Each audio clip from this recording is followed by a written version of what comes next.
مساء الخير، مع حضرتك استاذ اسماعيل درويش، رئيس تحرير موقع اشعه خبر نيوز. كنا حابين نتعرف بحضرتك ومقدمه ايه هنا في المهرجان، وهل في خلفيه جديده لشهر رمضان؟ انا اول حاجه انا اسمي حنان فريد الريان، ده اسم الشهرة بتاعي. بس الاسم الاصلي حنان الروماني.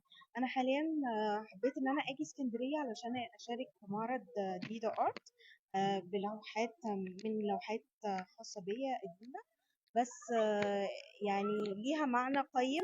انا ما شاركتش بيها قبل كده، فكنت حابه اطلع الافكار ديت وتتعرض، لان فيها يعني قصص وحاجات بتخص عموما العالم الكوني. كمان انا اصلا متواجده بالقاهره، بس حبيت ان انا اجي اسكندريه لاني آه، يعني كتغيير ان انا قبل كده شاركت في معرض بالقاهره حضرتك ممكن تقدم لنا كلمه للفنان عمرو اسامه رئيس المهرجان، وايه رايك في المهرجان؟ انا مبسوطه جدا ان انا مشاركه المعرض باسمه. وطبعا يرجع الشكر للفنانة داليا ناجح، لأن هي ادتنا فرصة إن احنا نكون متواجدين في المعرض.